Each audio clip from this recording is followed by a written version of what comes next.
understand means actually stand under my authority, because you're acknowledging your jurisdiction over you at that point. That flag there, I should mention since you raised it, that was given to me at Ganawake. It's called a Two-Row Wampum, and in a nutshell, it was the original treaty signed between the indigenous people, the Dutch, and then the English, which said that it recognizes the equality of two different cultures, and we're to live side by side and not seek to dominate one another. That treaty was abrogated by Europeans in all subsequent laws. So what they said is, they're authorizing me to bring that message to my people, and to say that one thing that European Canadians can do is to say, we don't recognize the authority of the Crown to act in this way, because it's an authority that's based on the revoking of the original understanding between the two peoples, that we treat each other equally and not with this bogus Indian Act, this apartheid law, which allows us to continue to grab the land. So I think that's an important way when you say what can white people do, to say know your own history and stand on your own jurisdiction, not the Crown. Assimilated in a Canadian society. We're not citizens, we're members of our own nation. So that has to be accompanied with a recognition of true sovereignty. True treaty, which is nation to nation recognition. So I think a political future of Canada would be as a cutting ties with the Crown, establishing a federated republic of different nations on an equal basis. And that's, to me, it's just like with Catholic priests. You say, well, you're going to make them public servants, license them so that when they hurt a kid, they can lose their job. You don't leave them under the authority of this bullshit canon law, which allows kids, if you're a child rapist, you can become a priest and no problem. You'll get to do it and never be prosecuted. That's the reality. So it's ultimately about jurisdiction and what authority you're under, and I think we have to look at those long-term political changes too. Thanks for your comment and question. Judy? Be able to tell what this is all about. It's too long to go into all the details. Right. It's been a long thing, and it started at our tribunal in 1998.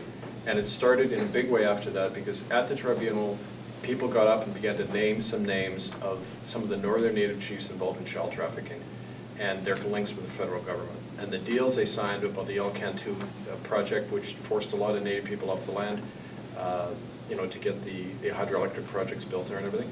So after that, it started, and in a nutshell, you could say that, and we know where it comes from. We know it comes from E Division of the RCMP, because Inspector Peter Montague talked about this, about, I won't get into the details, but he's the same guy who organized the smear of the groups that were, remember the Gustafson Lake standoff in 1995. They destroyed that solidarity movement the same way they did the American Indian movement.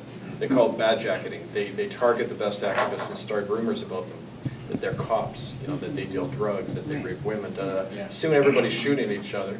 And that's the group we organized to set up the tribunal was destroyed from within. It's happened 3 times to me in groups I've tried to set up. It's consistent. And and initially it started, and I don't know the extent to which they're still involved, but initially it started out of the General Council Office of the United Church.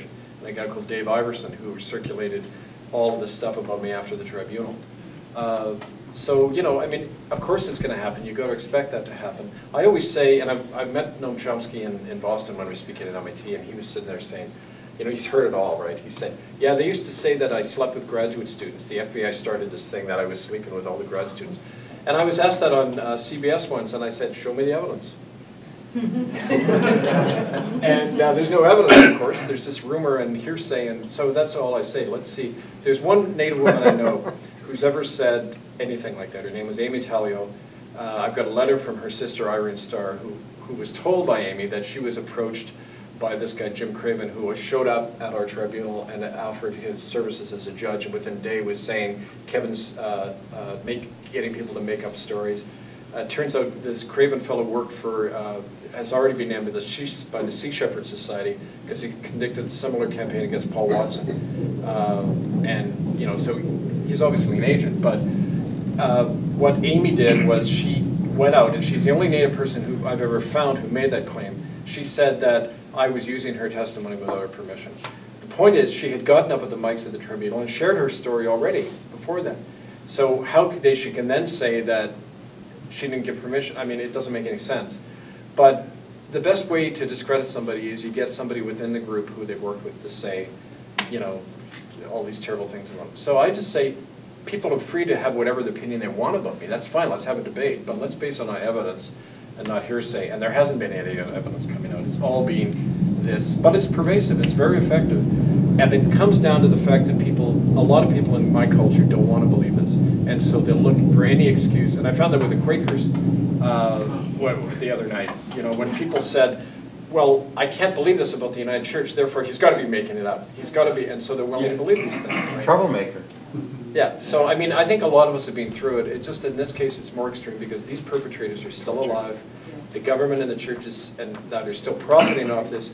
The multinational corporations and you can see this in the film, when I found out that the United Church was selling off native land to Weyerhaeuser and big logging companies, yeah, this is about big money, and we know how these guys operate, so none of it's a surprise. Last call for speakers, yes and yes. Like the Pope said, I'm sorry for what happened. It's too bad it happened to you guys, but there's no liability attached to that. An apologetic is a defense of one's actions. You find that in literature, an apologetic. Okay, so when the Prime Minister makes an apology, it's being understood legally as saying, we didn't do anything actually wrong, we're not responsible. That's what an apology is under the law. So we don't want an apology. Anyway, in a lot of native languages, you can tell me if this is true here, but on the West Coast, there's no word for I'm sorry because it's something resolved in practice. In practice, we see what the Canadian government's doing. They're killing people off. They hand $10,000 to a guy in drugs, and what do you think is going to happen? Right? That's a deliberate act. Okay, so we don't want apologies. We want transformation. We want, you know, right? Self-government. Create an appearance of something, but it has no consequence. There's no legal power. They can't subpoena documents. They can't compel the churches to disclose anything. You can't use evidence gathered in the TRC as in a court case. You can't sue the churches. They've all been indemnified. So it's kind of like Clifford Olson, the serial killer, has an inquiry into his actions. He appoints the judge, he appoints the jury, he makes all the statements. He tells the families of his victims how much money they're going to get for the murder he did. That's what you have in Canada right now, except the people doing it are more prolific serial killers. They killed 50,000 children, the churches, the government. So the TRC is really an enormous miscarriage of justice. And under international law, what it's doing is can get Canada indicted because it's obstructing justice. It's preventing people from telling the truth. And I've had people go to and I was at the TRC forum in Winnipeg. It was absolutely disgusting what I saw there. They were trying to vet people's statements before they got up at the mic. They were telling people they had 3 minutes at the mic. They wouldn't pay their way to come down to it, but they had enough money to bring in a rock band for $500,000 to have nice entertainment for people.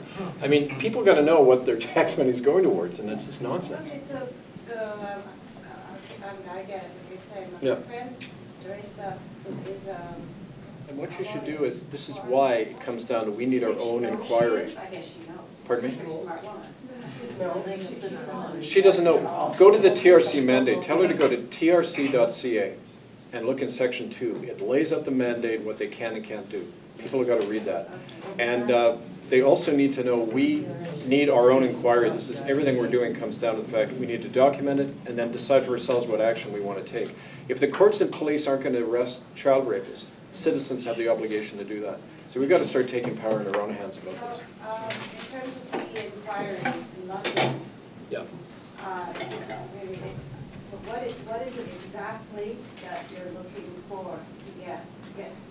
We want to get indictments in international courts against the people responsible for this, including the institutions. When you say people responsible, though, Stephen Harper. the actual person who did it to his child, or do you mean the institution? We're talking both, because at Nuremberg they put the institution on trial symbolically by trying the heads of this. The heads of the United Catholic Anglican Churches, the Pope, the Queen of England, these people are under international law, should be standing trial.